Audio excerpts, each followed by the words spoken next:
turnout. We have 5 people instead of 3 on the panel discussion. Yeah, what happened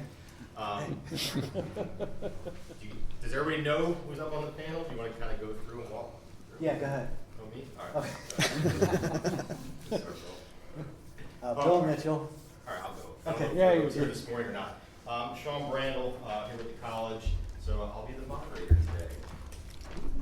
Bill Mitchell, the head luthier, the guitar program that we have right here in the school. Tim Farrel, guitar player. Greg Thatcher, Martin Ambassador. I travel worldwide with Chris Martin. We'll be presenting tonight at 6. Hope you can stay around. Dick Boak, 42-year retired luthier. Roger Sadowsky, 52-year active luthier. Oh, I'm an active luthier too. I'm a retired Martin employee. So we wanted to put this panel together today on craftsmanship and playability, kind of from the perspectives of the builder, the artist, and the artist relations in between the two, and how they all come together. So thanks for coming out. Appreciate it. So I guess I'll start off with one question, and then maybe Derek gets quiet. I'll ask 4 questions.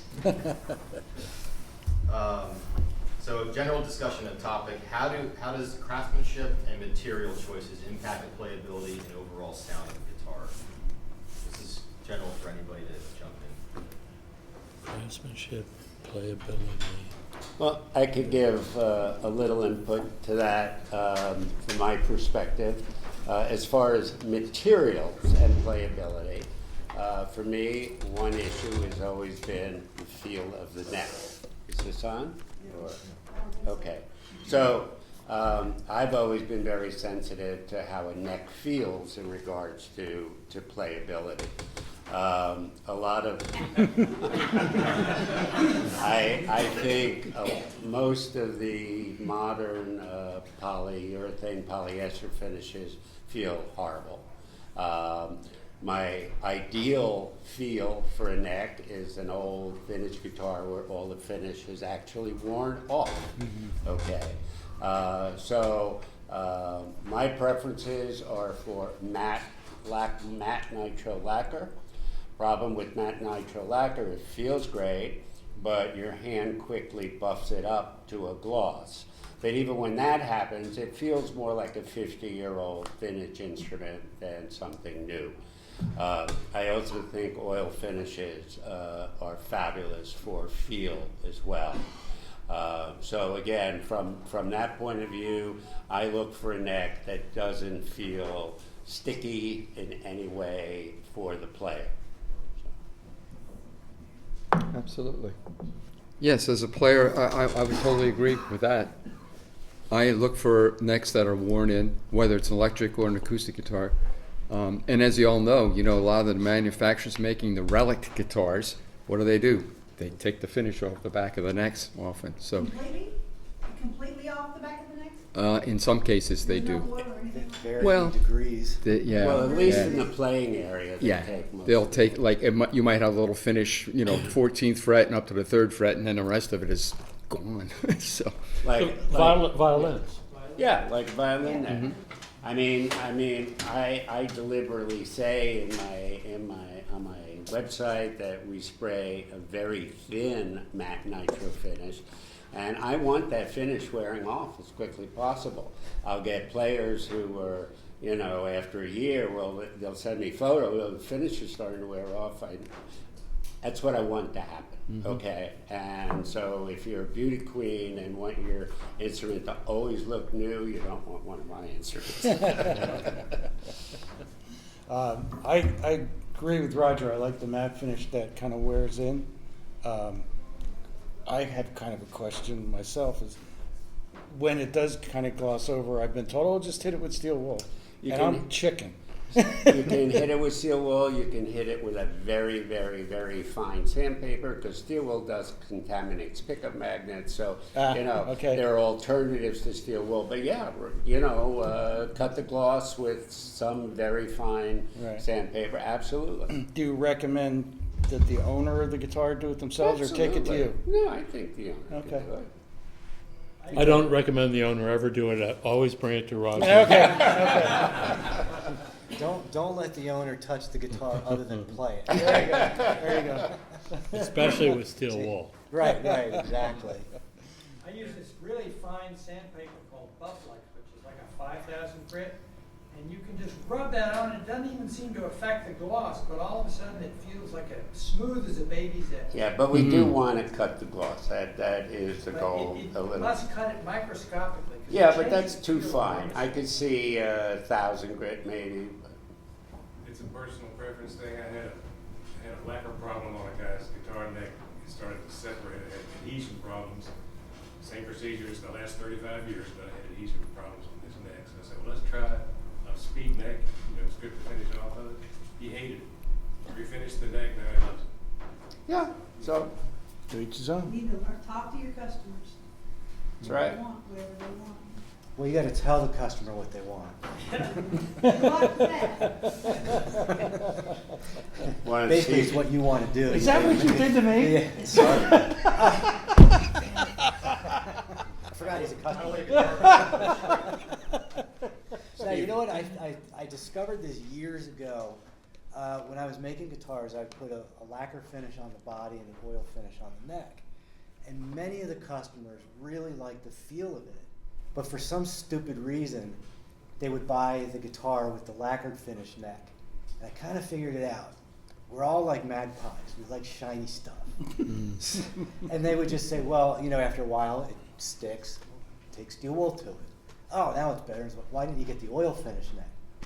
I like the lacquer. So it's kind of, I thought it was very frustrating. So all I did was go back to the lacquer neck and just take it from there. And Tim has one with the lacquer neck, and he doesn't complain. Not to you. Not to you. He doesn't. Yeah, right. Not in public. Much. Not about that. About other Yeah, stuff. right. Anybody do a French polish? Sorry. Chuck? Go ahead, Chuck. There's an old trick that hand-launched glider guys used to use, and they mix talcum powder in with the finish that went on the model plane to cut the friction. I tried that on some banjo necks, and it kind of clouds the finish a little bit. It definitely gives a smoother feel. Huh. Anybody wants to remember that? But it can cause various forms of cancer. Also, if you're driving with talcum powder, lots of talcum powder in your car in big bags, you might get stopped. Dave, do you know what the flattening agent that Martin uses in their lacquers, what it is? They just call it flattening That's all they call compound. it. Yeah, the finish suppliers, it's just flattening It's compound. silica powder. I knew a guy that worked So, there. That's got- and it's a liquid, and it's thick and cloudy, but I don't know what the actual ingredient is. It's finely ground silicon. Ground silica. Glass, basically. Anybody French polish tonight? Nope, Acoustic. Why? I don't eat French polish. It's hard to do. Yeah, I never French polished because I never learned. It's very interesting. It's a little more elastic, from what I understand, than lacquers. But I've never had any experience with it. I mean, it's just shellac. Yeah, no, I get it. Okay, thanks for coming. Happy hour. So here's a question for Tim and Craig. Do you have different requirements for your guitars used in live performances versus recordings? Different requirements. Well, do you have different preferences for how your guitar sounds for live performance versus studio use? Well, for mine, in studio use, I don't use a guitar that has a pickup built into it. So obviously, always use microphones. Live, it's pretty much the opposite, except for tonight when you see I do travel with a little Neumann condenser mic that I use for our acoustics, because the majority of them do not have pickups in them. But yeah, that's my big requirement. I'll set it up neck-wise, action-wise. I'll set it up maybe a little differently than I would in a live situation. So Roger will agree with this, that in the recording studio, mahogany guitars tend to really work well because you can always add bass to a mahogany sound, but it's almost impossible to subtract bass from a rosewood sound in the studio, right? Well, in the 80s, when I was doing work for most of the top New York session players, it was an education for me to discover that 98% of these guys either had a 0018 or a 0018 Martin, and those were the only guitars they recorded with. I don't have any difference requirement-wise as far as setup or any of that kind of thing. I don't also won't record with a pickup because I prefer two microphones, good quality microphone. But going along kind of with what Dick said, the type of guitar and the type of wood to fit whatever it is the music they were playing. For instance, last year I was doing some sessions where I was doing a contemporary like singer-songwriter thing, and then there was one tune. I was using my newer guitars for that, and there was one song that was more like a country bluegrass thing. And I have to go pull out the old Dreadnought that I haven't used for a long time because I just needed that sound, you know. So, the sound of the instrument itself too is super important. Well, the room is important too. Sure. You know, I have a sunroom that has a roof, a ceiling like this, and for some reason in that room, the sound is magnificent. In any other room in my house, of course, I'm playing, it sounds terrible.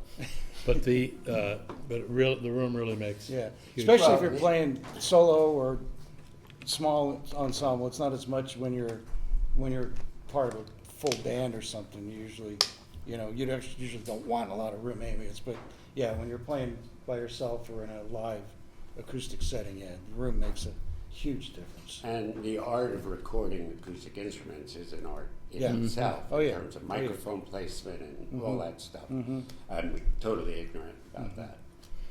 I would agree totally that the mahogany instruments in the studio really respond well. And there's a lot of artists that we all know and love. When you see them in concert, they're playing Dreadnoughts, rosewood bodies. You know, they sound awesome. But in the studio, as Roger alluded to, they're using mahogany instruments and oftentimes smaller bodies, double O's and triple O's, because they respond so well. They don't have the overtones that they're worrying about, notching all those frequencies out, and they work. They just work really well. Do you think that's a factor of the wood or the size of the guitar? It's both. I think it's a both. combination. They weren't playing 000 828s, they were playing 000 18s, mahogany. That's not to say that Dreadnoughts always sound terrible when you record them. It's Right. not the case at all. And But you can get a good sound with pretty much any good guitar, but we're just bringing it down to its essence. Yeah, and again, it's where it fits in the mix. If you're doing a solo guitar thing, you want it to sound as big as possible. If you're in part of a whole ensemble, you want presence. Right. So it depends upon what you're looking for. mahogany gives you that presence. Exactly. Well, I'd like to make a pitch for mahogany because I think there are a few woods that are better, and it's not as sexy. I mean, all the rosewoods and everything, and the koa are beautiful, but it's hard to beat mahogany. Mm-hmm. It's also lightweight, and I like lightweight on guitars as opposed to heavy guitars. And you have a truckload for sale out back too. Right? Yes, I do. I brought a guitar with me for tonight. We have another dozen Martins coming later, but one of them I brought along you may or may not have seen or heard about. It's the David Gilmour D35, and the interesting thing about that model is it's mahogany, and we all know D35 is traditionally rosewood, right? So this is a sinker mahogany body, and there's a reason. I'm not sure what the reason is. Maybe it's the reasons that we're discussing right now. Why he chose mahogany for his model. And is it a three-piece back? It's a three-piece back. Yeah, his D35, the one that the iconic one, of course, was rosewood. But on this model, you can. I'll be glad to show it to you. It's So I'm curious if anybody here can explain what the difference between sinker mahogany is in terms of, you know, is it minerals are getting deposited? Mike should know. Mike. Okay. What? So yes, the difference between sinker and regular mahogany, one is that the trees were allowed to grow 300 to 500 years old, where before the bridge came in.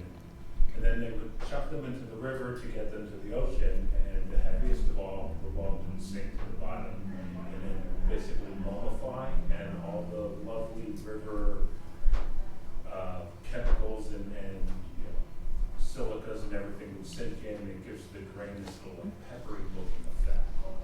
And then you So is this near the mouth of the river where ocean water has salt, and the salt is getting into the? not necessarily, no, some of it's 10, Great 12 Lakes, miles some of it. back deep in it, and you start out the day by looking for your alligators, see things, like snapping turtles on the wrist, and then they take the boat, which is basically a pontoon made out of giant pieces of styrofoam with an air compressor on it, and we dive, and you put these basic balloons underneath the logs, you fill them up, and toss the log out. So Mike, in terms of what you said, are sinker woods inherently heavier than their non-sinker? Yes, they're technically heavier if you have a back made out of sinker versus a back made out of a tree that was cut 3 years ago. The sinker's heavier. Older wood is a little denser, and minerals that have crawled into the sinker also. Cool. And it's stained? Yeah. You do see some stain. We try and get rid of as much stain as possible.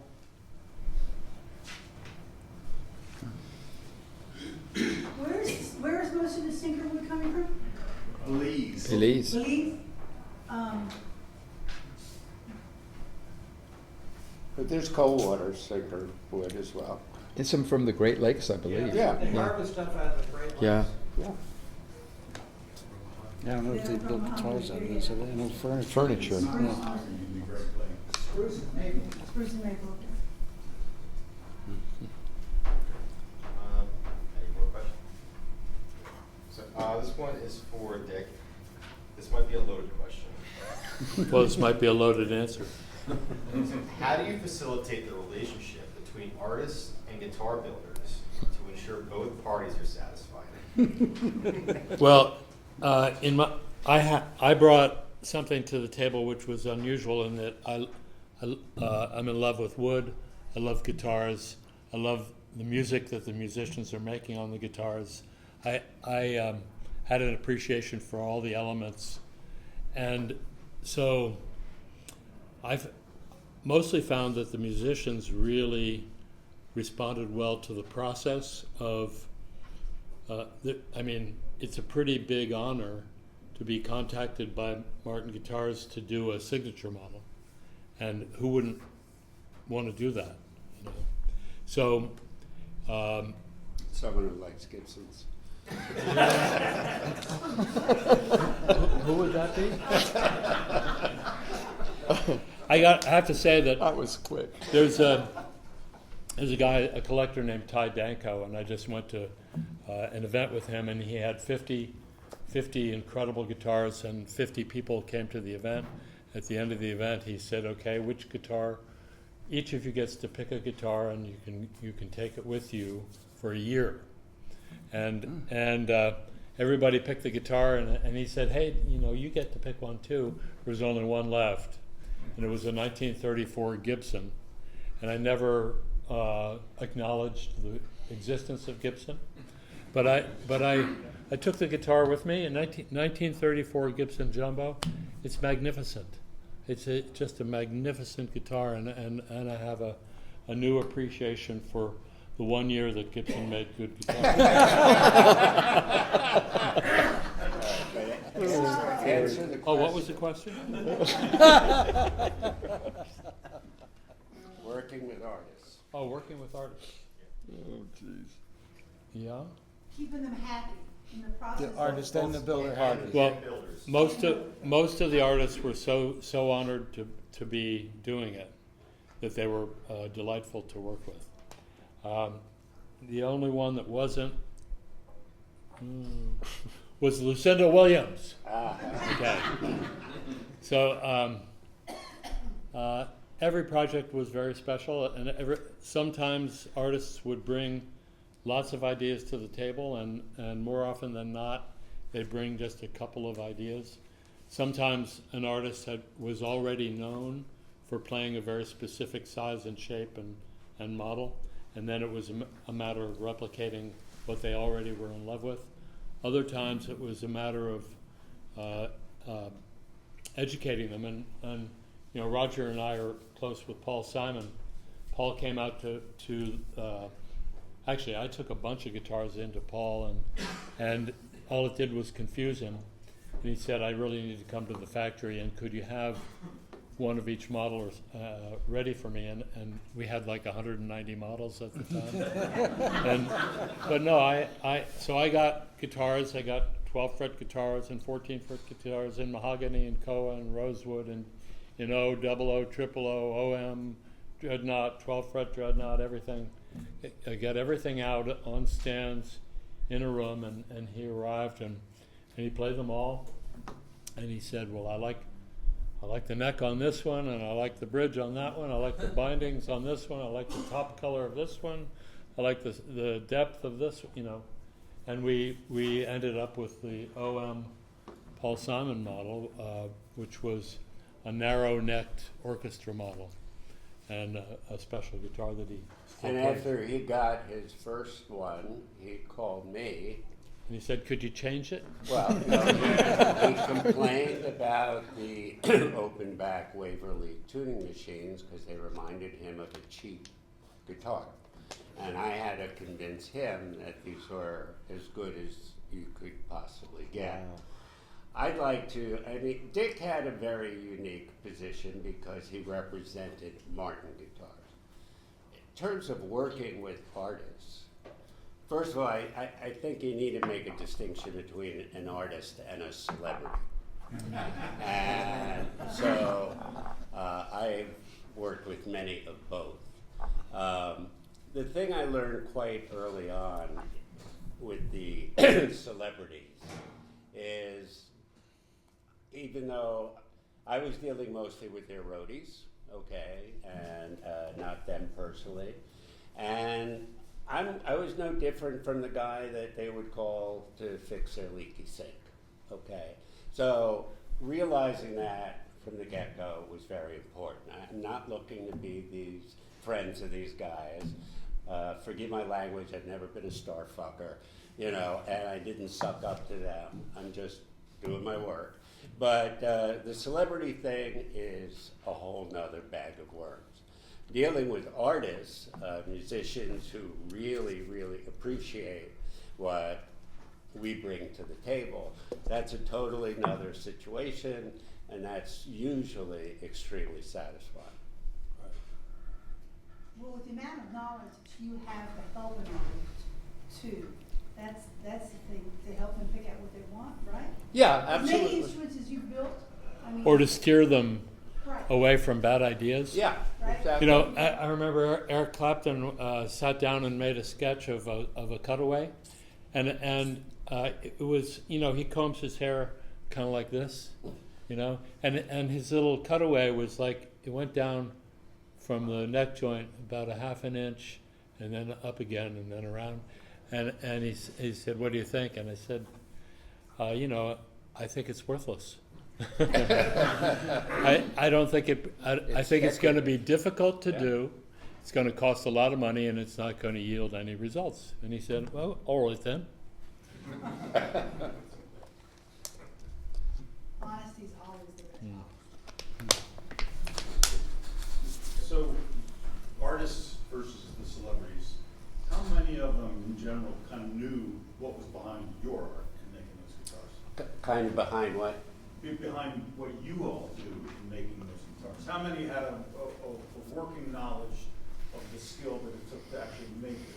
That's a good question, but I'm not sure I really can answer it. you know. Everyone is different. Yeah, that's for sure. Yeah. And, you know, and also they're just so used to companies just giving them shit. Yeah. And they're the least willing to pay for somebody like myself. You know, I had Laurie Anderson bring me, I used to do a lot of work for Lou Reed, and he was absolutely one of the sweetest, greatest guys I ever worked with. But Laurie brings in a violin, electric violin. She broke the scroll off for me to fix. So I fixed it. She comes to pick it up, and I give her the invoice. She goes, "Would you accept a credit on this independent movie I just made in exchange for paying you?" And I said, "I'm sorry, Laura, that movie credit doesn't pay the rent, doesn't pay for my employee." But they really, there's this expectation. They're the wealthiest ones, no matter, it doesn't matter. They are the least willing to pay for your services. But some of them are wonderful. You know, Yeah. we're friends with Steve Miller, and Steve Miller will always be willing to pay, and he appreciates and loves the craft so much that he wants to know about it. He's a real exception. Yeah. Yeah. So, and there are plenty of exceptions. I'm just overstating it for dramatic effect. Okay. So this is for Bill, Roger, technically Bill as well. What are the most common challenges you face in the guitar building process, and how do you overcome them? Getting paid.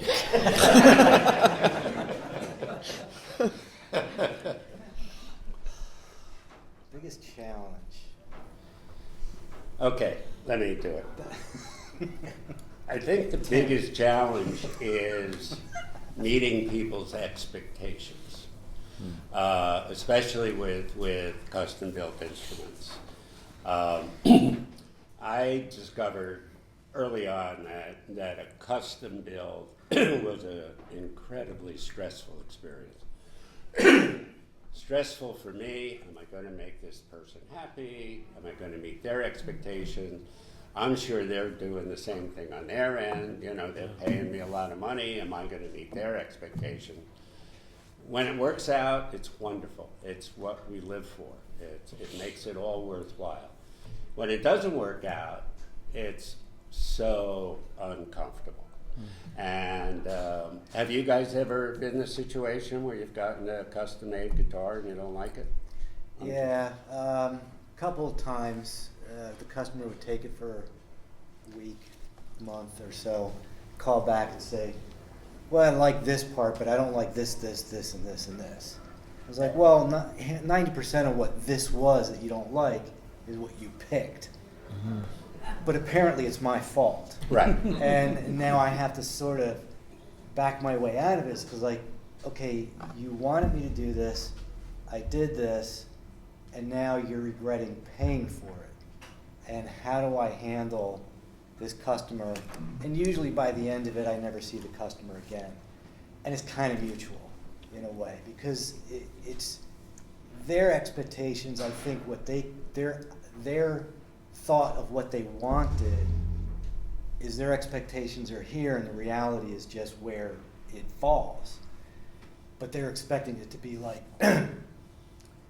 this is the last guitar they'll ever buy, it's going to be perfect, and no guitar is. And that's why I always tell my customers, you gotta have at least 50 guitars. Because there's not one guitar that's going to be perfect. You know, it's not going to fit, or one size doesn't fit all. And your customers evolve. That's the biggest thing too. Oh yeah, I yeah. mean, especially young customers. I sell a lot of guitars in my music store, and I have one guy who he started out as a bluegrass player, and then he found out about Celtic music and different tunings, and now he's bought 4 different Martins from me, and they're all so different. It's amazing. As he has evolved over 10 years. Yeah. You know, customers are always changing. So Yeah. what I had to do is, again, I'm going back 40 years. I found the situation so unpleasant that I said, what do I have to do as a guitar maker to avoid this not happening again? And so what I chose to do was, I have my fixed models. If you design a guitar on a napkin at lunch, I'm not building it, okay? So I have my models. Within my models, I have my options of woods and finishes and blah, blah, blah. And I deliberately chose finishes that could stand a 7-day approval. Now these days I'm mostly making electric guitars and basses. So my necks are finished in nitro, my bodies are finished in polyester. I sell every instrument on 7-day approval. And if that customer doesn't love that instrument within a week, I want it back. I give them a full refund minus the shipping, and the next person thinks it's the best guitar they ever played. And that has kept me sane for the last 40 years. And I've gotten around that problem by not charging at all. I just give the guitar. I can vouch for that. And if you don't like it, you give it to somebody else? That's right. I like Roger's approach because you know what? One happy customer will tell 1,000 people about you, or maybe 10 people about you. One unhappy customer will tell everybody they know. Oh, It's the unhappy people you don't want. You know, you do want people to talk good about you when you're a great luthier or making nice product. And most of the times they're humble and they're quiet people and they're not going to, make a lot of fuss. But boy, that unhappy customer will make a lot of fuss. So I also just had to modify my parameters to include custom finishes. This literally happened in the last month. It was a custom order. I mean, one of my standard models, but he wanted pink nitro, including a matching headstock. All right, and we normally don't do nitro. We did it with an extra upcharge. So within his 7-day period, return period, I get an email from him saying that he's unhappy with the instrument, and it's 4 pages of emails with screenshots of waveforms from his computer and complaining about how inconsistent the low E string is on the 5th fret and 6th fret and 7th fret and 8th fret and 9th fret. I know this guy. And so, so I take the guitar back. I said, let's see what's going on. There was nothing going on that you would hear if you were making music. So this is the kind of guy, he's in his mother's basement, and he's playing one note and letting it sustain as long as it can do, and watching the waveform on the, those people exist, okay? So, but after one sleepless night and several days of being really upset, I said, I have to own this for myself, not be pissed at this guy. I have to own this for myself in a way to prevent this from happening again.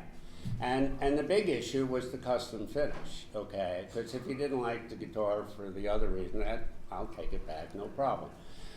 So I just added a clause that any custom colors that I deem difficult to resell will be subject to a $1,000 refinishing charge if returned within the 7-day period. We can sell it for you to Twisted Sister. So the thing is, staying angry and pissed off at customers is not the answer. The thing is, how do you own this for yourself so you prevent yourself from getting in this situation again? So you took the pink guitar back? Yeah, we're Did you stripping finish it. it? Do you We're still stripping have it it? right now. Oh, wow. We're stripping it right now. And he didn't fuss about the $1,000? Huh? Did he fuss? Oh, you didn't get the $1,000 out of him. No, I kept $500 out of $8,000. What happens if it was one of the inlays with their name on it? Well, again, I tell people, Jamie, if I do any custom inlay work, it's a final sale, Smiling Lefty Rabinowitz. Well, actually, if it's in the neck, I could do a $2,000 restocking charge and just remake the neck. But yeah, especially if it's a personalized inlay, which you've done for me. Is that in your clause up front, that if you do custom? Well, inlay- I individually quote out each build, so Yeah. I will write whatever additional caveat I need to. So you're using a contract of, It's not a contract, it's a quote, but the quote has some, and then if they agree to that quote, then I take a deposit. We have a question over here. Roger, what was the impetus for moving just to the electrics? Well, okay, the impetus was when I started my shop in 1979, you couldn't sell a handmade acoustic for anything. There were just Martins, Guilds, Gibsons. There were a few Gallaghers floating around, a few Mossmans floating around. That was it. And we just couldn't, there was just no market for it. So I started building electric guitars. And 3 years later, I started building electric basses. For what I brought to the table, the electric basses totally took off. I never set out to be a bass maker. And one of the things I've learned in life is you ride the horse in the direction the horse is going, and the horse was going bass direction. So that's what I did. Building acoustic guitars is still my avocation.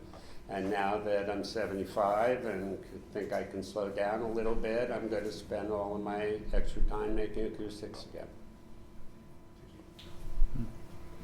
I discovered him very early, and what he brought to the table for me was perfect fretting, which I certainly couldn't do.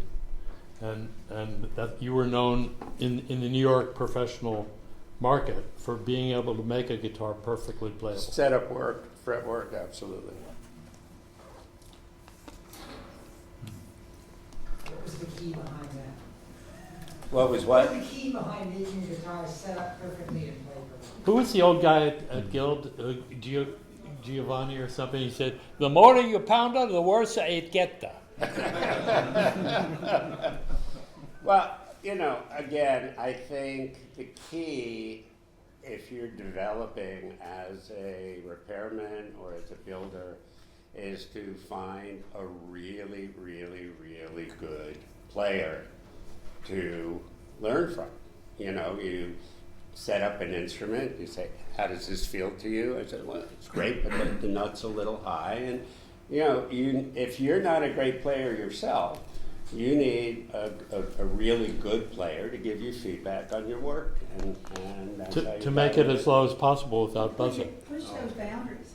I have a session player who comes from Nashville, so I to set up his guitars, he said, he'll sit there with you in 1 or 2 thousandths at a time and get that, because he's got Exactly. so many hand problems because he's 65 years old Yeah. now. He said, can you lower it that much more? I mean, we'll try it.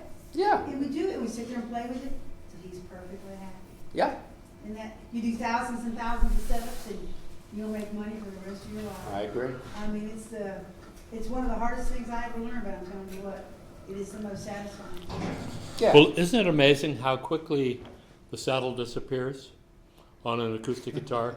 I mean, it's a 2-to-1 thing, because if you want to reduce a 16th at the octave, you've got to take an 1/8 at the saddle, and there's not that much material on the saddle. It goes very quick to get a very small benefit. And then you need a neck reset. Right.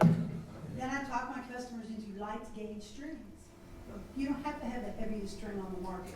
There's lots of great strings out there that aren't as, the new Martin Flex Core's been out for 10 years now, or maybe not 10 years. They're a great string. Doesn't have as much tension on the top, doesn't have as much tension on the neck, but it sounds great. My customers love it. Love it. I used to sell 90% medium and heavy gauge strings. Not anymore. There's a new one, the Kovar too. I just got 2 The sets Kovars of are great. factory. They're less God. tension, and So what's that? they feel really I don't good. even know about Kovar. I'll show you. I have some I have- upstairs. Are they any darker sounding than the Flex Core? No, I don't think they are. I have one guitar upstairs that I have them on. They're just the touch. It's a soft feel on the fingers, and it's a nickel cobalt combination on a hex core. I believe it's a Is hex. this a Martin string? Yeah, you're it's a talking Martin about? string. Yeah, And they're warm sounding. I think they're very warm sounding. Yeah. Because some people have said, but with those, the Flex core. flex core, right away said, well, this is right. And my feeling was they calmed down. After 3 or 4 days, they do. Yeah. But the initial impression was how bright they were. And people like, I don't want to do it, but they don't want to do it. Like right away, they noticed that before they noticed anything. The Tommy Emmanuel, they're flex core strings. It's the best selling string I've ever sold in my 50 Yeah. years of, in my music store. I'm amazed. That string is just amazing. Is a Kovar a extended life or just a regular? No, it's a regular, It is not but regular. it naturally has an extended life. Because It's of not the- treated. Because of the Yeah, alloy? yeah, the alloys. They're not treated. They're not coated or anything like that. Is it cold bar? Kovar. Kovar. And we have a gross box of them behind us here. Really? Right here? Oh, yeah. Not. Okay. This is a general discussion. So evolution of guitar making. How have advancements in technology and materials influenced the evolution of guitar making?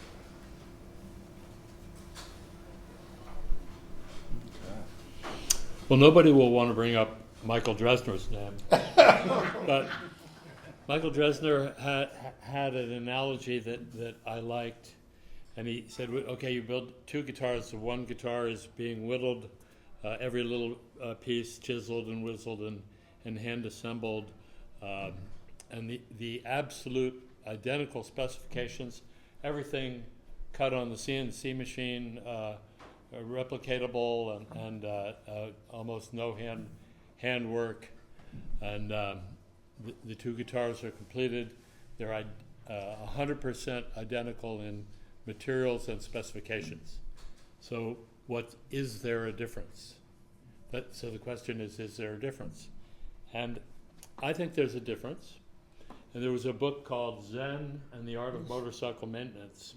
And the takeaway phrase from that book was, quality is the external manifestation of care. And care is what is embedded into an instrument that you care about and spend time with and put your soul and your sweat into. There's very little care in the CNC. Oh, I'm sorry about that, Sean. There's very little care in a CNC operation. But I don't have the answer to the question, but because theoretically the 2 instruments are identical. But I like the idea of quality is the external manifestation of care. There's a lot of romance involved in guitar making, okay? And there are different levels at which you have to have this conversation. What is the production level, okay? Companies like Martin and Gibson, Taylor.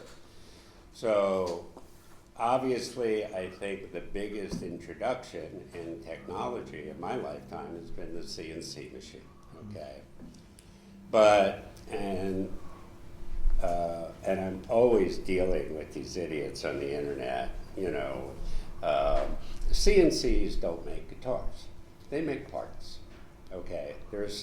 And at the most sophisticated factories I've visited, and I've visited many, and I work with one in Germany now, the handwork's still the handwork.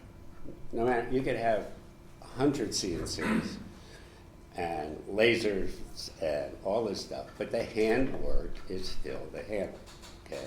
You can't get away from that. Yes, you can. Okay, Robots. Robots, okay. So there's the factory level of production. I think, again, the major factor is CNC. With one person or very small shops, I still think there's a lot of what Dick ascribes. Yeah, my name's Dick. What Dick was ascribing to is that kind of more one-on-one artisan working on an instrument, which I admire. That's where my heart is at. I think the best way I think I can put it in a nutshell is I think production instruments, you have a bell curve, okay?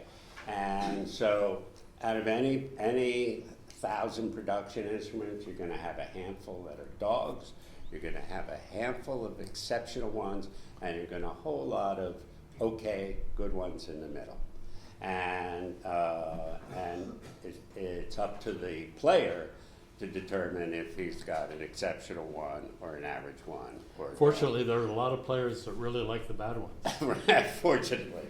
I think with smaller builders, the bell curve gets much more skewed, so there's a much higher percentage of exceptional instruments on one end and very, very few on the other end. That's the best way I can put this topic into conversation. The only other thing I find, it's just my observation, there's a whole lot of newer builders who are able to do woodworking that I could only dream of having the chops to do. And they're able to do all this incredible decorative stuff. And which I personally, I have a very simple aesthetic, you know, classic Martin aesthetic. I don't like a lot of pearl, whatever, but I love you, Chuck. Yes. But, a little bit. But so you know, and they're doing all these fancy rosettes, which kind of stop in the middle and then continue someplace else. And so there's all this really cool decorative work, but it doesn't make it a better guitar. And so It does provide a niche. It provides a niche for them. yeah, but my personal preference is I'd rather take that time doing decorative work and put it towards building another guitar.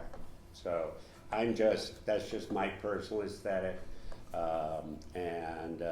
There's also a tendency, I think, for a lot of guitars these days to kind of be generic sounding and not have character and personality.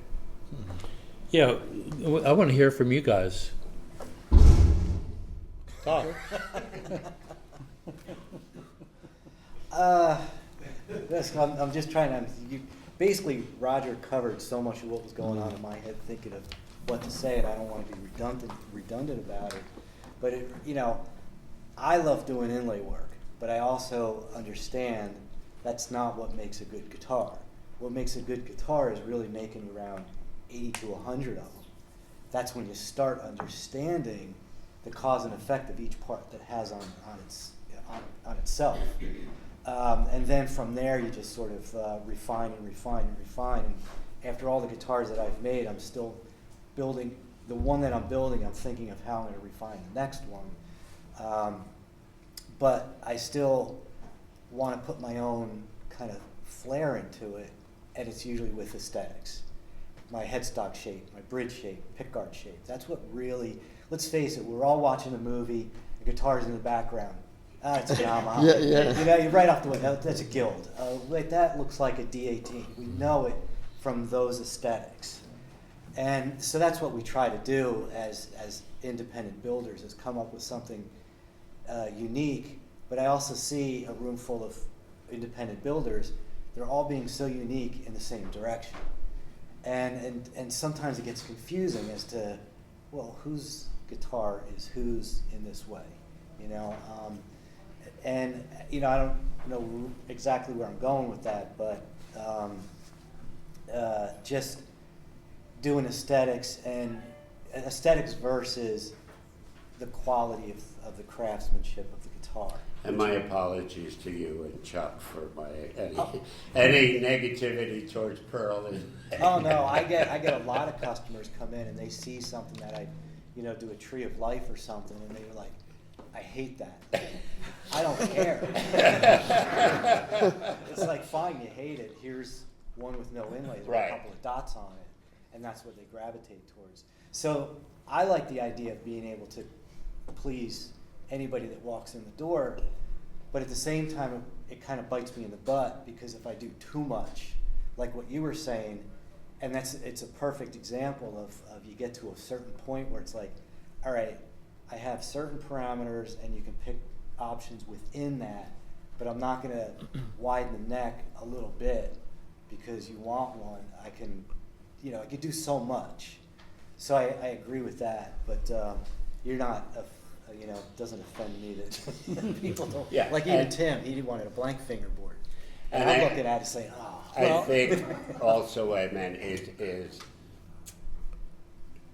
the decorative work is not a replacement for making the great Yeah, guitar. exactly. Okay, I agree. it's in addition to that. So, Yeah.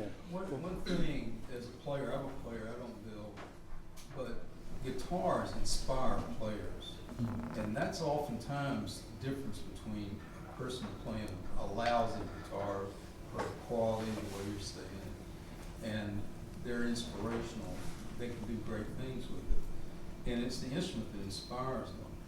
So some people are inspired by very different things. Personally, I like very plain instruments. I'm a classical player. I play early music. I want my instruments to be very simple.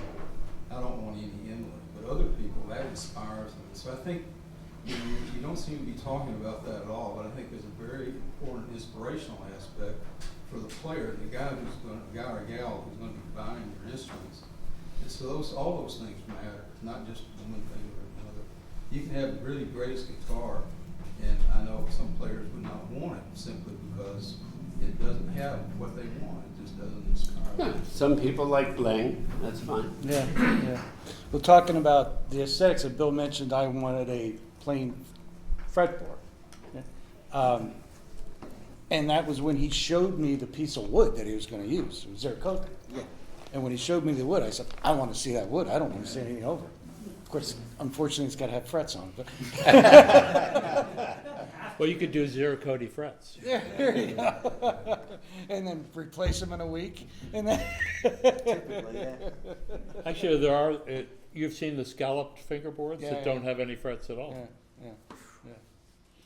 How do you, as builders, how do you feel, and we're talking about technology, how it inspires and helps assist building. What do you feel about Plek machines? Okay, I appreciate the technology. They chased after me. I was one of the earliest people they wanted to get. First of all, it was just unaffordable, without a The doubt. original one, yeah. Yeah, I mean. How much? Oh, well, now they're about 120, 130 grand. Yeah.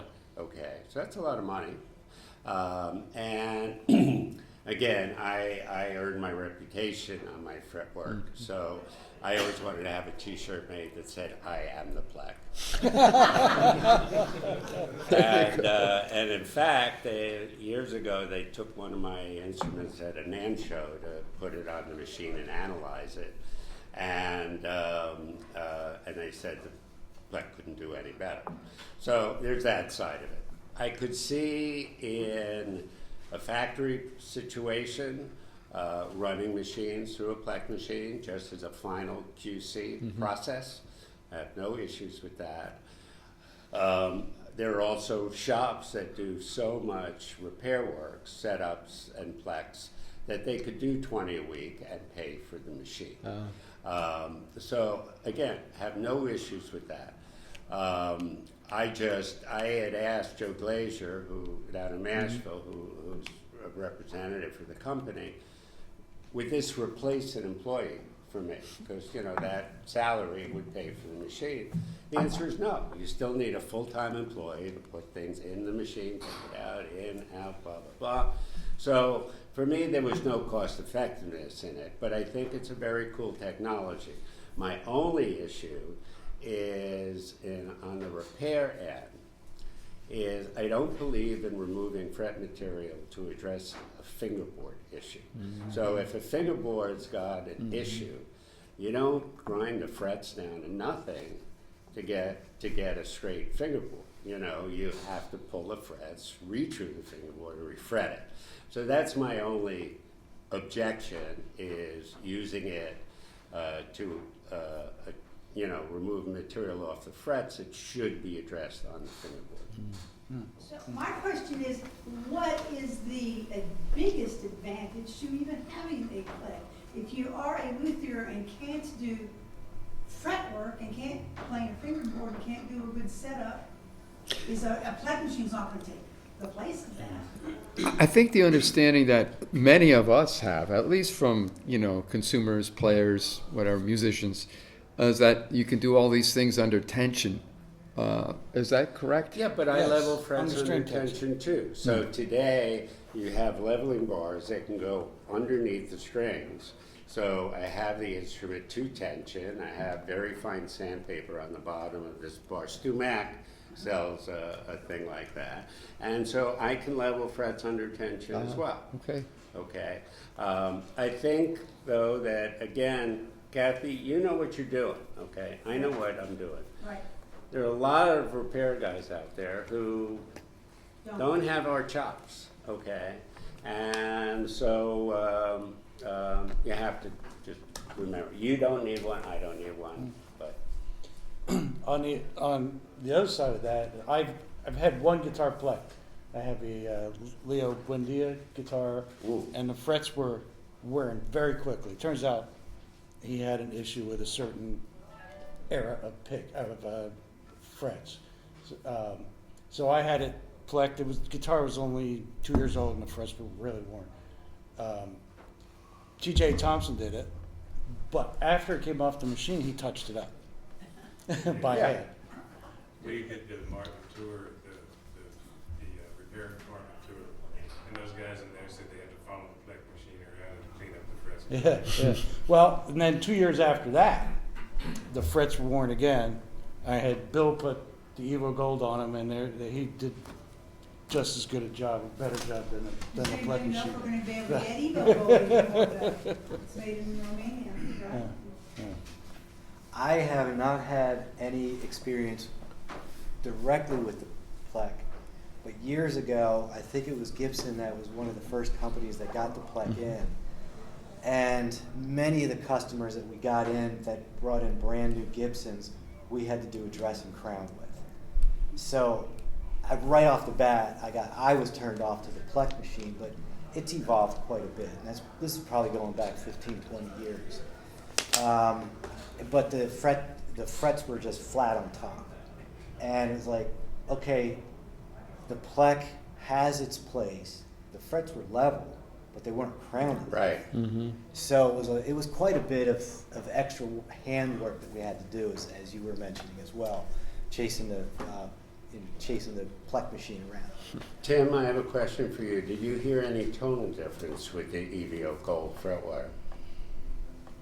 Not really. Okay. Yeah. Mm-mm. Good. I'm glad to hear that. Yeah. I personally have a huge dislike for stainless steel frets. And aside from the workability issue, I just don't like the way they sound. I've had customers who are teachers who would wear through the first 7 frets of their guitar every year. And so one year I said, well, let's try stainless steel frets. 3 days later, he had to yank them out and replace them with nickel silver. Yeah. But I would love. So what is the difference in tone? Oh, they're sterile and harsh and bright. It's a more It bright, has harsh like sound.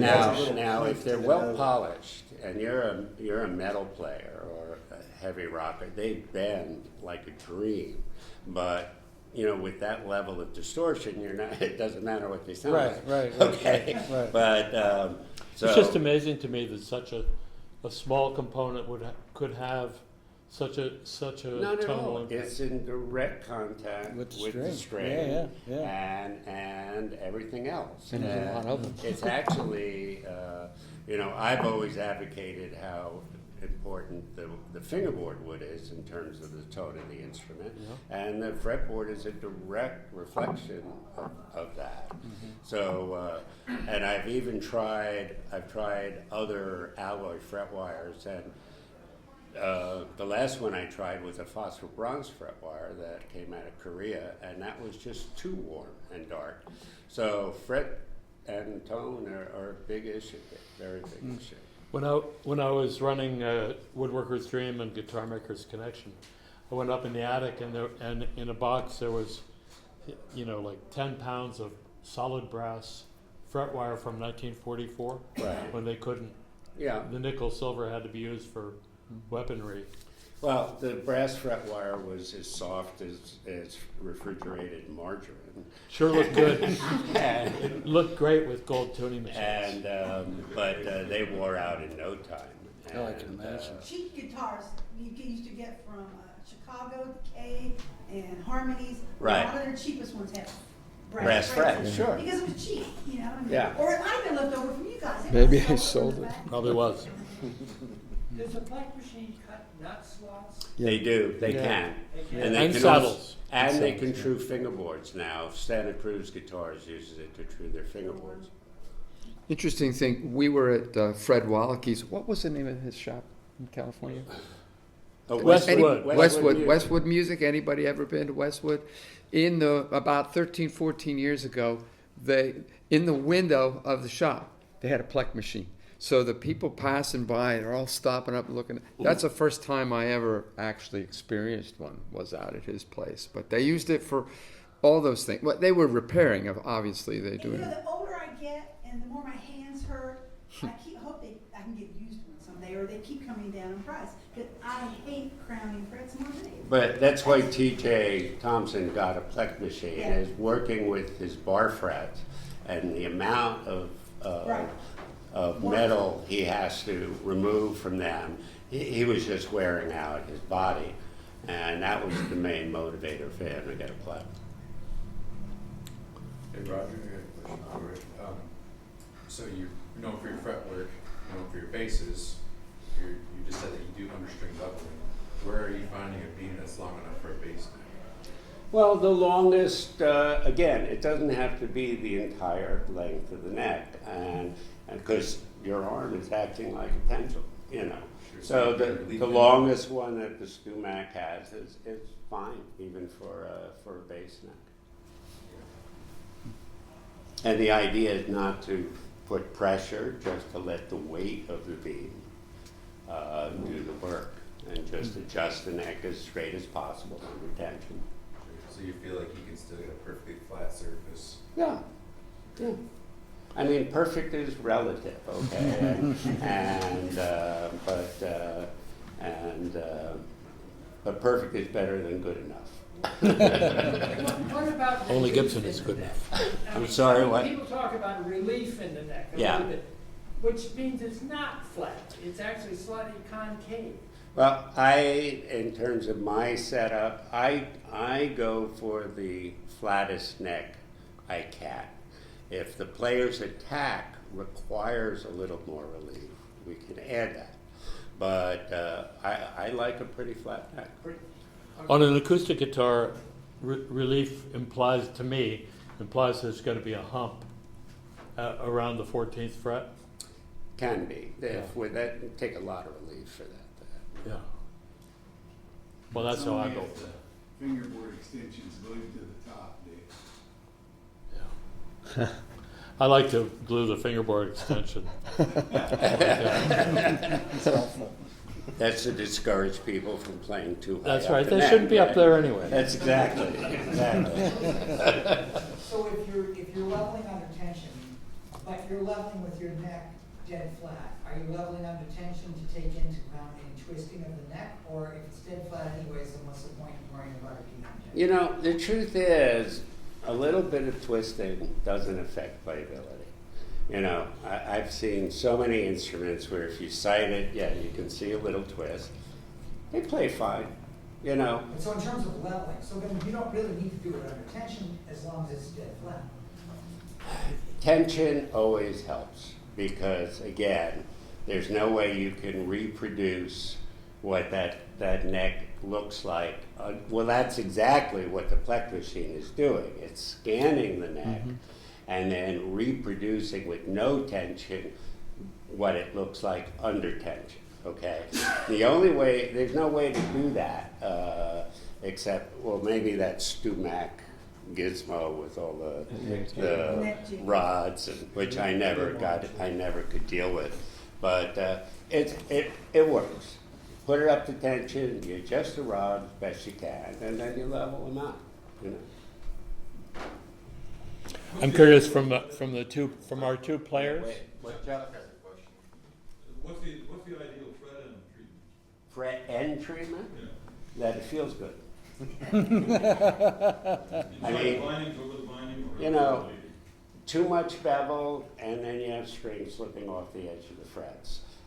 Not enough bevel, you feel it more. Sure. You know, I was originally inspired 50 years ago by how Martin treated their fret ends with little file facets, and I always aspired to that kind of thing.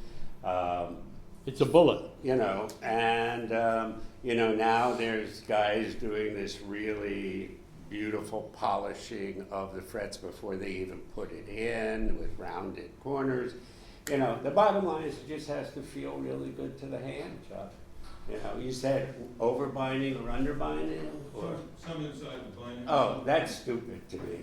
Any frets inside the binding, I just, you know. Oh, is that the Gibson way? That's the Gibson way, Yeah. and it's good enough. But you know, you've sometimes when you do it the Martin way, the E string gets caught underneath there. That's no good either. But that's only because they're Yeah. not seated all the way down. Well, that's all right. Well, just to add on to this technology and innovation of machines and stuff like that. So yeah, I do inlay work. I work at Martin Inlay. So I teach our. So I forgot. I didn't apologize to you. No, it's fine. or to Jamie. But so I teach the inlay class at our loop year program here. No CNC involved. I'm a firm believer that you need to know how to do it by hand first Good. before you graduate to a CNC. CNC is only going to do what you tell it to do. Before you're demoted to a CNC. Right. I mean, if the machine breaks down, what do? You know, you need to be able to pivot and do it by hand. And also, you know, get your chops up on routing out pockets. Amen. Because you can have a CNC cutout pearl all day long, but if you're getting repairs in, if you have a family heirloom guitar coming in, you might not want to put that on a CNC machine. Probably not. Even if you can. So, Sean, let me flip that for a second. The reason Tom Anderson was the first guy in the guitar biz that I knew of that got a Fadal, got a CNC machine.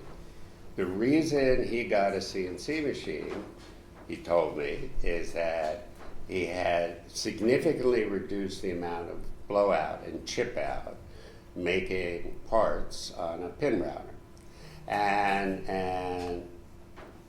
I know from my own shop that there's a similar thing with shell, that you have much less breakage of the shell cutting it on a CNC than you do manually. So how does that, play? Jamie, you can help out too. No, I think with the technology now, and you need good spindles, high speed, so you can use small bits. The technology is great, and it's a time saver. I'm a big advocate for CNC machines, but I'm also a big advocate to know how to do it by hand. Okay, cool. Yeah. So it all depends on what you're doing, what job you're trying to do, how much time you can save by using CNC, or every job's going to be different. So it's just kind of looking at. So what's the bottom line with shell dust and lung damage, and what type of respirator? You want a good dust collector, even just separate from a wood dust collector. I've used just shop backs, just only for pearl dust. Just disposing it, you always want to wear a mask, be safe. Well, Chuck can help you dispose the shell dust. Yeah. If you don't know about the Chuck Erickson shell dust story, you should ask him about it at some point. I've also got I've written up some information on shell dust, called cut shell or die, if anybody wants to do it. I read that. But is a regular wood dust mask sufficient for shell dust? I would say no. Yes, it's just Yeah, dust. like N95. I'm sorry? N95. N95 is sufficient? Okay, cool. When I worked at Taylor, every day I had a respirator on. Most of the time, the day they were cutting pearl, and I would still get an abalone headache. I had to wear a respirator. And I wasn't even near the machine. They had a water cutting bandsaw to cut all the pearl at that time. This was 25 years ago. I mean, I just did it. I would do a respirator versus a CNC, I mean, or N95. Yeah. Everyone's different. Everyone's more, some people are a lot more sensitive to Yeah. it too. Well, I think it depends on that dust collection. Absolutely. Too. So Good. how much dust is actually coming up? You know, if on your CNC machine you can have a small hose that is blowing air to blow it into the vacuum of the dust collector. So it's all about how. And it's all dedicated to that. Yeah. that process. How many woodworkers wear masks when you're shaping a neck or anything? 3. If I'm sad. I don't. I always felt that it was important to get as much sawdust into your body. That's what made you a woodworker. Become one with your neck. That's right. I wear a mask when I'm sanding. You know, if I'm using a rasp, I don't feel the need for a mask. But if I'm sanding, I definitely do. I was going to ask you to, do you have a feeling of what the sweet spot of guitar is in terms of size, shape, materials? The ideal. What's the ideal acoustic guitar from your standpoint? Wow. Is there such a thing? Well- That's what you're asking?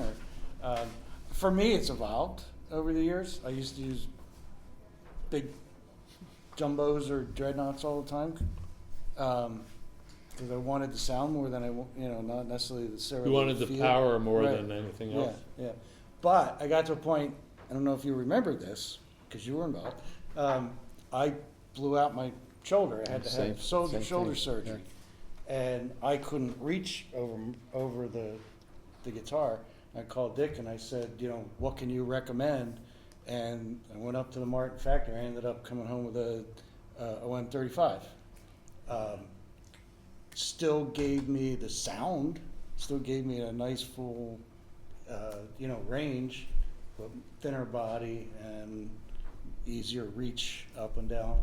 So since then, that was 20 some years ago, since then any other guitar I've gotten has been an OM size or maybe even a little smaller.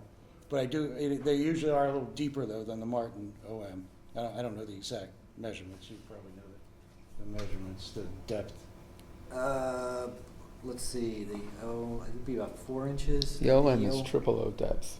Triple O, yeah, it's about 4 inches. Yeah. Yeah. And the ones that we've done are a little deeper. 4.5, I think they came in. Yeah, just for a little extra airspace in there. Just to be a pain. I want it this much deeper. And you play a triple O? Yeah, I'm a triple O because I had a shoulder. First of all, I came from the electric, and I still play a lot of electric. But I always had a dreadnought because I thought that's what you had. That's what you use for acoustic guitar. That's what we saw, right, all the time. Yeah. When I started doing like solo things in the 90s to kind of add to my regular playing, I had this dreadnought and I kept getting these shoulder problems. So I didn't have to have surgery, but I did have the shots. Matter of fact, I got shots one night on a gig in a restaurant, in the basement of the restaurant. Yeah. You would not believe this. What kind of shots? He was a PA, and he had 2 quarter-zone shots, 2 big giant syringes. We went down in the basement. The owner came down and said, I got to watch this. And we're in the basement, this dank, dark basement, and I got 2 shots of cortisone. Anyway, And then you wrote I Comfortably digress. Numb, right? But you know what? The triple O, when I went to the triple O, that cleared up This for me. is short scale. Triple O short scale, not OM, but then I got the custom shop 4O, which is the 4O and M is the same indication there that indicates the same thing. And that, when we did 2 albums together. Dick, that's a long story, but there's 2 records with Dick. Most of his songs he wrote most of them and sang whatever singing was on there, and I played for. Oh, stop! We did have some auto harp and some, yeah. But on that, the 4.0 has become my favorite body size. It's not as popular as 000 and these other models, but it's We're friends with Yorma. Yorma loves and that. Yorma loves them, and it's the same as the 000 depth, but it's a jumbo body, Martin's jumbo body, the top. So it has a 000 depth. So your arm, instead of being out here like that, is like this, particularly when you're sitting down to play. The origin of that guitar Yep. is an Martin F Yes. arch top that Matty Umanoff Put a flat top on. redid many years ago for, was it Bromberg? Bromberg. Yeah. there's a couple of different stories. Yeah, there are. And he put a flat top on it, repitched the neck, And in 1978, that's when that came out, the very first one, because of what Roger's saying here. So that's what, it has a nice tone, a little more low end than a 000, not as much as a Dreadnought, but a little bit more, but it's still balanced. Exactly. Like a 000 is balanced. And Bromberg said that the reason he liked it is because the notes would resound and decay quick enough to make room for the next notes. So I was like that description. And they are long scale, by the way. They are long scale. But on Bromberg, a 4.0 looks like a 000. Right. Oh, yeah, it's so big. He's got fingers the size of hot dogs. But, are you guys getting requests for Dreadnoughts? Or are you getting requests for OMs? Or what how many? Small bodies. How many get requests for OMs? And how many get requests for Dreadnoughts? Not too many. Parlor. Yeah, they're getting more and more popular. Dick, I'm in bluegrass country big time. Sure. 50 years ago, 99% of what I sold was dreads. Probably 30% of what I sell now is dreads. Wow. I have so many options in the smaller body guitars. And that's, as all of us age with these shoulders. And they come in and go, the guitar sounds good. I thought little guitars didn't sound good. And I go, you never listened to a little guitar. Yeah. Listen to these guitars. They're beautiful sounding.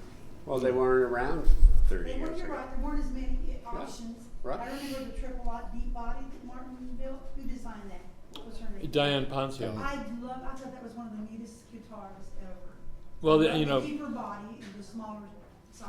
I think it's an interesting conversation. I think I love O-size guitars, but I think they're too small. And what George Gruen had some of the M-size with deep body or something like jumbos, and I think they're too big. And I think there's something between O and 00. I love the 12 fret guitars.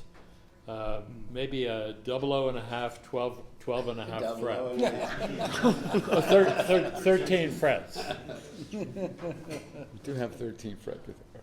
Yeah. SC13. Yeah. What do you think about like a Manzer wedge guitar for that shoulder? Yeah, I love the idea. It works. Yeah. What about What about fan fret? Fan frets? Boo. Fan fret basing. Would you explain to me the why? Do you have any? The why The is why of it? the why is simple. String tension.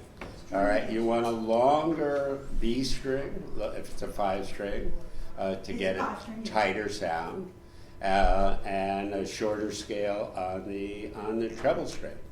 It makes sense. Ralph Novak developed this, right? Am I correct? And patented it. It's been around 100 years. Okay, all right. Well, he did He patent it, patented it, but it doesn't mean anything. And it absolutely makes sense to have a higher string tension on the bigger strings. But I've never been interested in building a fan fret instrument, but the players I've spoken to says it just takes a few hours on it and you get perfectly comfortable. It depends upon the differential too between the treble and the bass. Some can So be what's small. your experience as a player? I have one.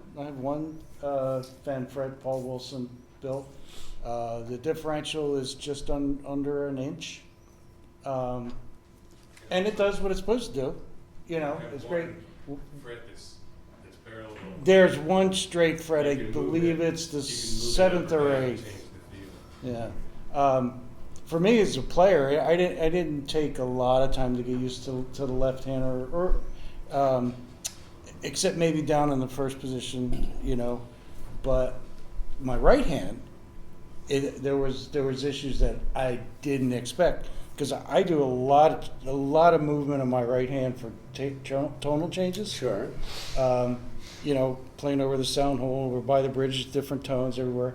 I do a lot of palm mute and go back and forth between palm mute and open. I actually have a classical hand position on my right hand, but I change it around a lot. The palm mute stuff is really difficult with the fan fret, because the bridge is angled like this. Oh, the bridge is So I'm right. trying to palm mute just the bass strings, Right. and then still play the treble, and I end up being on an angle like this. So I hit the treble strings, or I hit the wound strings kind of sideways with my fingernails, That I get. and it gets I get that, scratchier. yeah. It's not as clean a sound, and it's not as comfortable physically either. So other than that, I think they're fine. They're great, and they don't, if you've got a real wide differential between treble and bass, that my hands aren't big enough for that. On a bass guitar, it could be as short as 33 on the G string, and as long as 36 or 37 on the low B string. So Yeah, that's, yeah. 4 inches. Yeah, I've played some baritone guitars with fan frets, and that's just too much for me. Yeah. That's I don't have big hands, so I mean, scale length makes a difference. We all know that. So. Size does matter. Has the sound port discussion been, is there a consensus on that? The sound port Yeah. on the side, on the Yeah. rims. Player sport? Yeah. Oh, I love them. I don't know about whether you love building them, but I've never. I love the little John Monteleone where you can slide the with the door open. Yeah. George Gruhn's building some guitars, his own guitars. They have that little sound port. And Yeah. I like the player sport. It seems to be a personal monitor, and It it's is. the ones that I have, even ukuleles that I have in My- the store that have, they make the instrument loud. My ukulele has one, and my ukulele is very I loud. love it. Yeah. I built most ukuleles, and the sound, I poo-pooed a soundboard until I built one. And it just changes the tone for you across the room. It just opens up the sound of the instrument. No I kidding. can strum it, put my hand over it, strum it again, and you can clearly. Oh, you can hear the difference. It Yeah. sounds muffled when I Yeah. close that sound. Yeah. In comparison. My ukulele is, when it comes time to recording, my ukulele is louder than my guitars. Yep. Mine are pretty loud, but it sounds muffled when I close that sound part with my hand. interesting. Yeah. I'll do it sometimes when I'm practicing. I'll cover it deliberately, just because I want it to be a little quieter.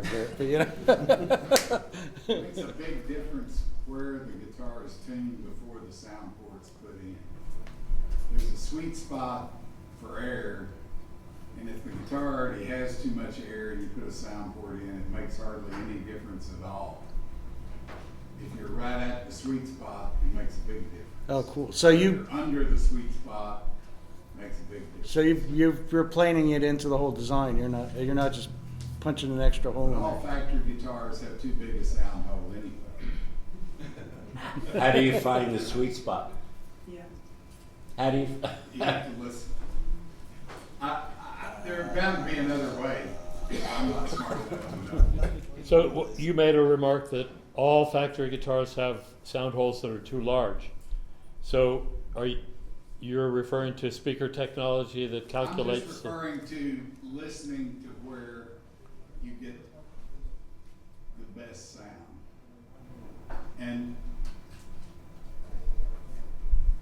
I think the reason is you have to be able to get a hand and an arm in it. I was going to say it. That's, as a repair person, that's the most important thing on a sound hole.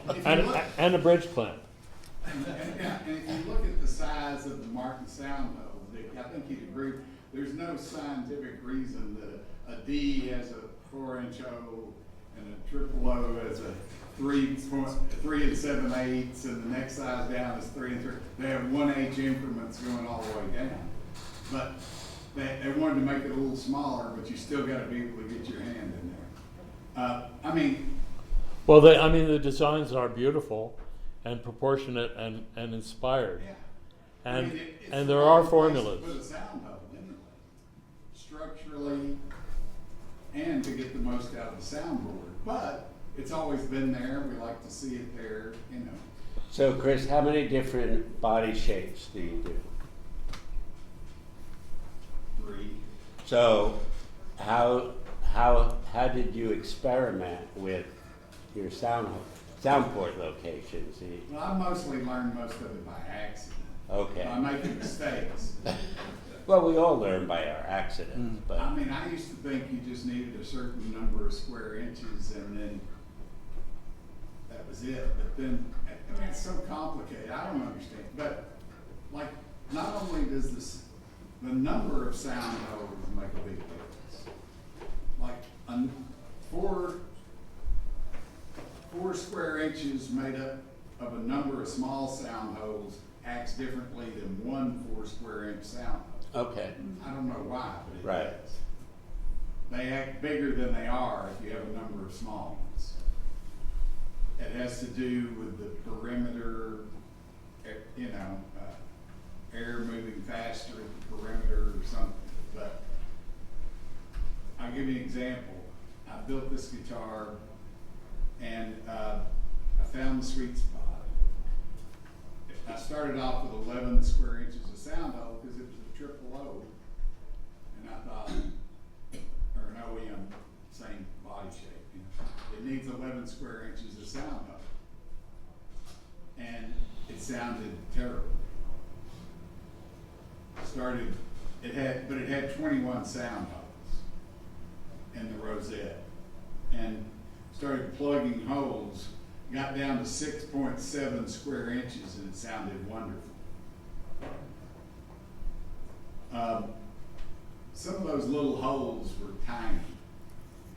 So we had this sweet spot, say at 6.7. If we open up more, it sounded worse. We plug up more, it sounded worse. But there were some small holes we could plug on the top when we were experimenting. And we were doing spectrograms and measuring the resonant frequency of the top. There were 2 small holes that had 0.85 square inches of sound hole. We could plug those 2 holes and it changed the resonant frequency of the top 10 hertz. There was a 3 square inch hole in the side, 2 inches in diameter, which is about 3.14 square inches. We could plug that at the same point, and it changed the resonant frequency of the top 2 hertz. Oh, the top is So when you're past the sweet spot, changing the size of the sound hole in the top makes a huge difference in the resonant frequency of the top. Changing it in the side makes almost no difference. And that's how people get by without not screwing up the sound of their guitar by putting in side ports.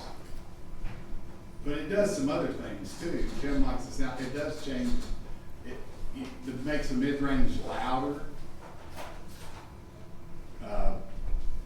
even though it doesn't actually change the resonant frequency of the top. It's a real can of worms, and I don't pretend to know what I'm talking about. Just a few things I've stumbled on. That's about it. Okay, change direction a little bit here. So how important is sustainability and ethical sourcing of materials in modern guitar making? I think these days it's pretty important. Yeah.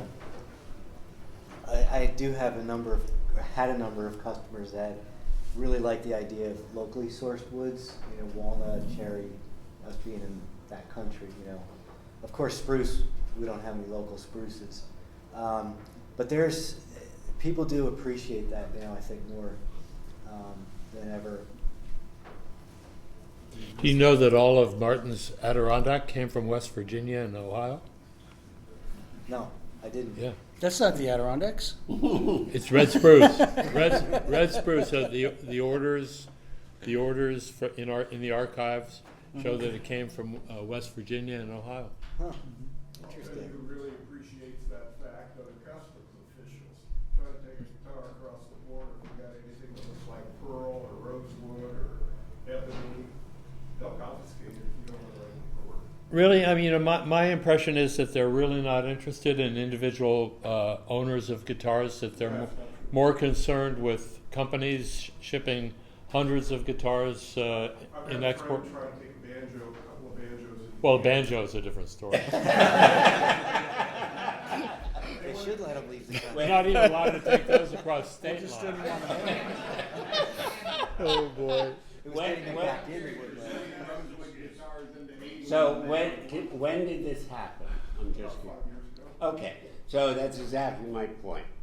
During those few years where the CITES Treaty decided to put 29 species of rosewoods on the restricted list, you definitely had rogue custom agents who couldn't tell an Amazon rosewood from a Madagascar rosewood from They a. didn't care.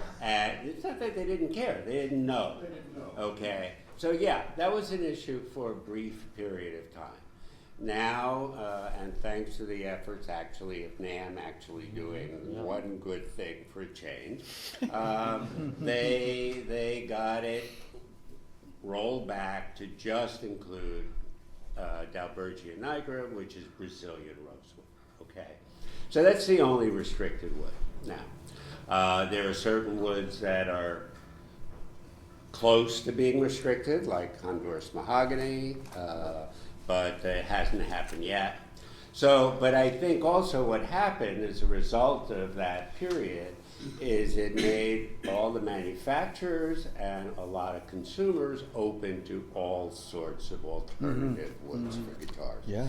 So I think the except for probably some vintage people, the idea that only Brazilian rosewood makes a great guitar is in our history. So there are a lot of really good alternative woods. I think everybody is concerned about responsible harvesting of woods. I love Madagascar rosewood. I have a nice stash of fingerboards, but they had to ban all wood exports from Madagascar because the national forests were just getting raped by poachers. So, you know, nobody likes that. I used to love using mammoth fossil ivory for nuts and saddles. I can't do it anymore because to make the ivory ban effective, most states have banned all ivories, even though, you know, I've got fossilized walrus tusks. They're not endangered. Well, today. not anymore. Exactly. But I still can't use that because it's all lumped under the ivory ban. So I understand that, even though I love the material, and I wouldn't feel guilty about using fossilized ivory. But I think everyone's gotten more conscious, yeah. And I think sustainability, I admire what Bob Taylor has done tremendously with his ebony project in Africa and his use of urban ash in California. I admire all that stuff. So I'm curious, any of you have experience with some of the new synthetic woods, the Sonotone and some of the stuff that's made in Switzerland? The violin guys have started to pick that up for their fretboards. what's It's a fingerboard material. Oh, yeah. I haven't used any of that. I have bought some for binding, as you know, for ebony type bindings. I do have a stash of that. I haven't really delved into it, but yeah, as long as it sounds good, you know, I don't have a problem with any of that. Mike, Yeah. Martin's using the synthetic ebony Rich light? Rich light. Rich light, yeah. Use chlorine, use high pressure laminates. Can't hear you. Yeah. Oh, sorry. We're using Rich Light, we tried chlorine, we've done high pressure laminates. We tried this stuff in Switzerland, we weren't real happy with it. We tried a product from Finland called Flaxwood. That didn't work well with our manufacturing processes. Since I started there, I've brought species and materials in, and what may work good for you guys in your shop. Our equipment may tear apart, so we don't use as much of it as an independent reviewer, but we're constantly trying, we've done improves and everything. Yeah.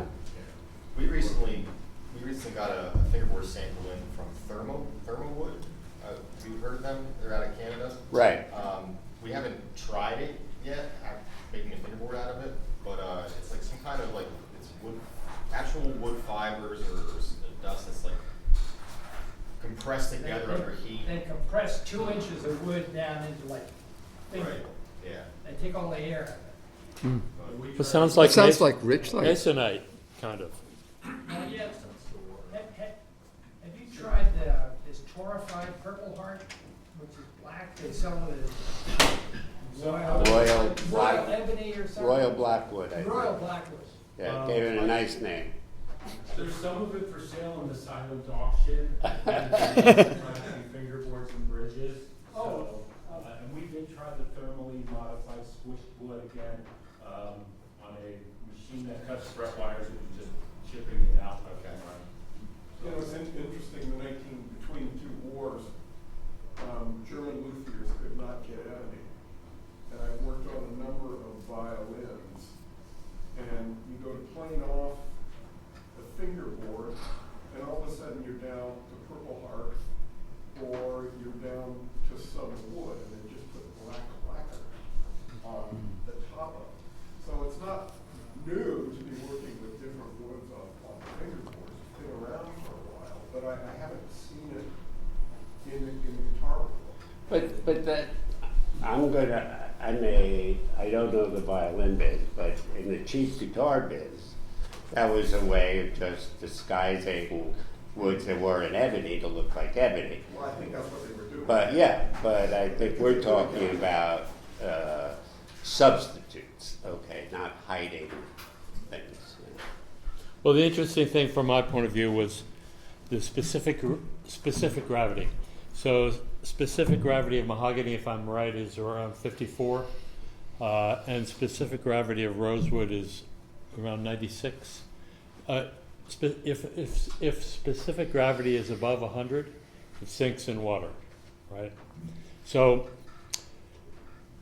54 to 96, almost 95% of all wood falls between those two.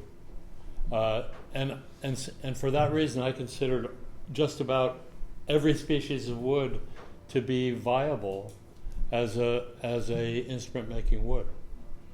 I mean, they all contribute different character, but I think it's wide open for more experimentation. You guys started out saying mahogany was it. You all like mahogany guitars. Yeah. Yeah, Oh, and yeah. Is that against an oak guitar or an ash guitar? Well, we made oak guitars and they were great. Oak is great, yeah, I've made it. especially white oak. Yeah, The very first cherry guitar, Martin, when I got it, I said I'd never sell it, and you guys made me buy it, because I had to have a sustainable guitar. I sold it in 2 weeks. That was Yeah. Pennsylvania cherry too, right? In the 70s, Guild used pearwood on a lot of guitars. And today, sapele is being used a lot for, a lot of characteristics, very similar characteristics to mahogany. yeah, Yeah. yeah. Look how it's changed in the last 50 years in our lifetime, the woods, where there was mahogany, rosewood, and maple. Yeah. It is amazing. If we're not living in the age of change, and you can't adapt, there's something wrong. Yeah, I agree. And experiment. It's fun. Yeah. Experiment. Bog oak from England is amazing. Bog oak. Bog oak. I use bog Oh. for black binding. It makes wonderful, bends easily, pure black, and you can tell the customer it's 2,000 to 4,000 years old. Yeah. How much fun is that? Yeah. I got it from a guy in the Ukraine. Shipped it over. He posted pictures. I could say, I want that one. It's really black. Arrived wrapped in plastic with about 65 stamps on it. But it's wonderful binding. Yeah, it's great, Other great. than it has large pores. Okay, to go along with the creativity and trying new things, so this is my last question. So what do you see as the future trends in guitar making? And how do you think they will affect playability and craftsmanship? I think some of what we were just talking about. Yeah, you just covered a lot of Yeah, that, yeah, right? Yeah, yeah. Well, I'd like to go past the future a little bit. No, and we were pretty good friends with Mario McAferry, and he pioneered the plastic guitars, the dye injection molded plastic guitars. He did a lot of experimenting with glass content in plastic. If you add glass to plastic, you increase its hardness. Without glass, plastic has almost no tap tone, but as you start to increase glass, if you've ever taken a window pane, a piece of pure glass, and hit it, it has a nice ping to it. So McAferry did a lot of research in that area, and he also was kind of the master of dye injection molding, and I always felt that there was a huge opportunity there to carry his ideas further. I think I had more to say, but I. But nobody's done it. Why hasn't nobody done it? All the crazy. You mean like 3D printed guitars? Yeah, there you go. There's a famous glass artist making a glass guitar. He already made one. Right, stained right. glass, and it was too fragile.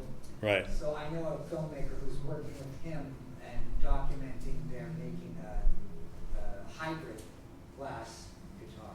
Right. So it's happening. Did you have a glass top? Glass. Glass top. Glass. Well, Well, it's probably too much, I mean, there is a spot, and McAferry had identified what the right proportions of glass and plastic were, but There were those entertainers Take who it on would the plane. play Oh, the glass, yeah, glasses, that's right. and they definitely had Yeah. some tonality going on. I'm curious, has any of you worked with the classical guitar double tops with the Norex in between and what you're seeing in that whole graphite area? I know nothing about Nomex. I think, is that what it's called, Nomex? yeah. I thought this was a honeycomb. Yeah, that's the Yeah, middle. yeah, That's the part in the middle. Okay. And I'm saying this with all due respect. I think the classical guitar makers are really pushing the edge of the envelope as far as trying to get the most out of those instruments as possible. Well, the venues where there people play are much larger. Well, again, so much of it is about volume, okay, You should just and put that's, strings on. but, again, in the same thing between dreadnoughts and triple O's, I'll take a small-bodied Hauser over a big Ramirez any day of the week. So, but yeah, there always was a lot of pressure on classical players for volume because they didn't use any type of amplification. I don't know too many steel string makers I do. doing Nomad. Yeah, I have a couple. A couple, The double but not top, too- yeah. Paul Wilson, Okay. I have two of his. And what do you think of I it? like them. They So they're bright, really bright, really they're, projected? no, not really No. bright. I mean, one is Adirondack, and the other one is redwood, tunnel redwood, and it gives it because the bracing is so light. It's lattice brace. Yeah, it vibrates really nice. So you get a lot of sustain overtones. I've seen graphite or black graphite used tops on the hammer and it has an incredible sound. Graphite is it does sound good. I think if you live under extreme humidity conditions, it's going to hold up better than a wooden instrument. Yeah, for sure. Yeah. But I don't think it's ever going to achieve the popularity of spruce top instruments. Yeah. not gonna replace it, that's for sure. Well, You know, people love wood. Yes, Yeah. they do. But I was really surprised when I went to see David Wilcox, who I love his playing and his performing, plays a rain song. Right. And he plays with about 20 different effects pedals, but he's a performer. He's performing for people he wants them to hear, but he also wants to be able to travel in any country he wants to go to with that guitar, it not be a problem child. And that is the name of the game when you're traveling with instruments from zero humidity. to Well, I 80%. totally get that. Yeah. I mean, I for 20 years, I've been making laminate archtops for the same reason. Right. And they're roadworthy. You don't have to baby them under dry conditions. You know, there's a lot to be said for these alternative materials, especially for a working traveling musician who needs stability. You know? It's another whole black hole. Well, and like you said, if he's using a whole array of effects pedals, by the time it gets to your ears, you're not hearing where it came It's from. fun. It's fun. It's, Yeah, it's just yeah. amazing performance. But you know, graphite. I couldn't believe the way this rain song guitar sounded. And David, when he played a wooden guitar, he used to have 4 or 5 different pickups in there. Oh, Right. sure. I did a sound check with him one time, Yeah. and it must have taken him 2 hours to do a sound check. And I plugged in and went, oh, okay, let's go. Yeah. Well, it's like Pat Metheny tuning up Linda Manzer's Picasso. Took him 3 months. Is that why that show was so long? Sean, as far as your question goes, I think obviously there's always going to be some incremental progress that we don't even know what the next thing is going to be yet. So that goes without saying. The question ultimately is, how musical is it? What does it bring to the table? You know, you know, for example, you know, low humidity in acoustic guitars is always been an issue. Anything that might address that, to me, I think would be a good thing. I don't know what that is, but on the other hand, this is what keeps repair people in business, is winter guitar cracks. So, But wait a minute. I love guitars that sound dry. yeah, I do too. I hate guitars that sound wet. I agree. And so the trick, from my perspective, is to get the wood dry, to get the guitar dry very slowly, so it doesn't crack. Because cracks happen when quick changes from wet to dry happen. So what Taylor is doing, and I'm adopting it for myself, and this is not torrefication, okay, in terms of torrefied woods. But what they're doing is they're oven roasting their tops at about 250 degrees, okay, Fahrenheit. Be medium rare. And depending on the model, they'll do one roast and then use it, or they'll roast it, sticker it for 2 or 3 weeks and roast it again and then use it. And for some models, they'll do that a 3rd time. And I do it primarily to solidify the pitch pockets in spruce so that they don't cause finishing issues. The pitch is the little sap things in spruce, which when you do lacquer, the finish tends to sink in and those things. So it hardens the pitch, solves some finishing issues. But what Taylor is finding is by doing that process, the tops are significantly less prone to cracking in winter.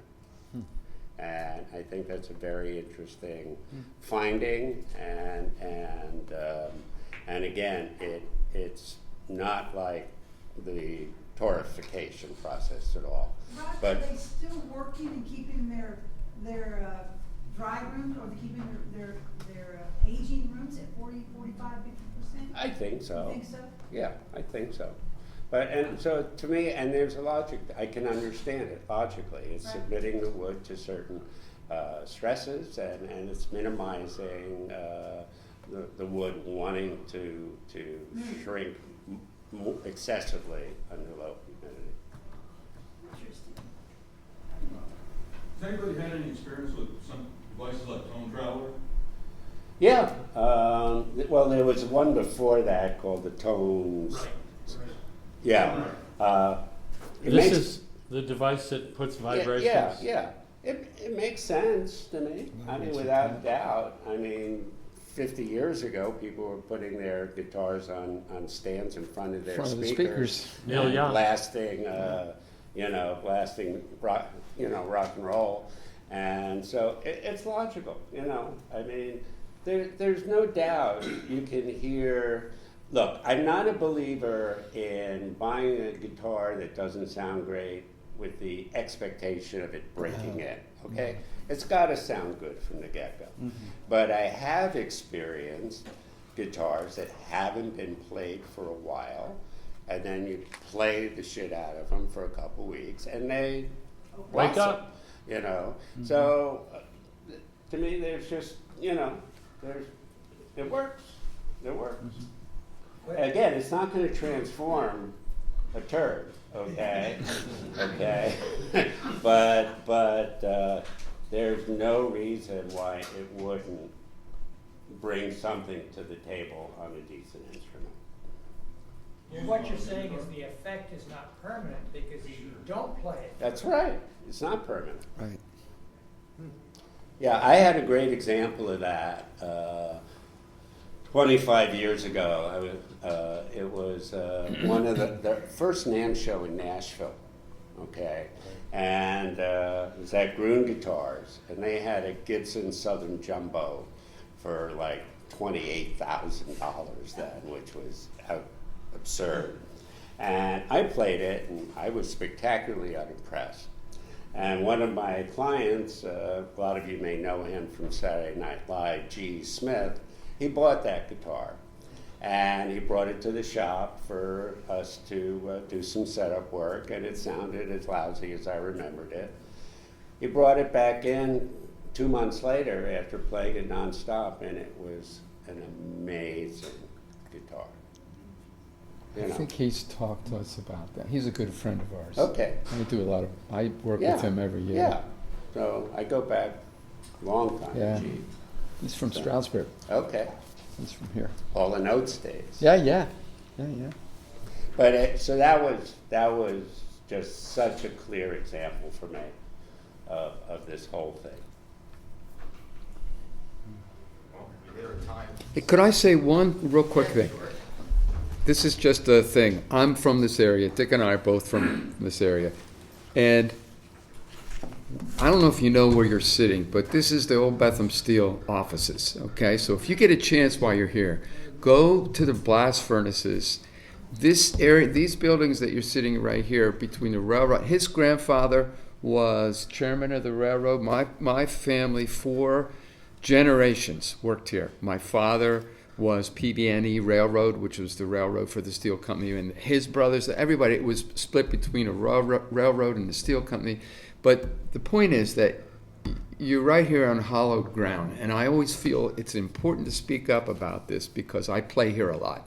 And I always give the same speech, all the things, the Empire State Building, the Golden Gate Bridge, all the battleships and warships and, The wire that guitar strings were made from came from Bethlehem Steel. Right from here.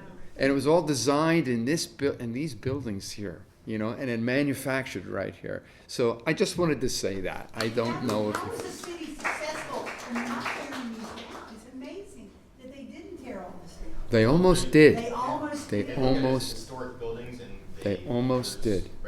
Regulations against. That's right. Yeah, they almost did. Arts Quest, I've been with them for 35 years. And Arts Quest resurrected, we even have a song about it, resurrected this whole area. So thank you. I just wanted to let you know.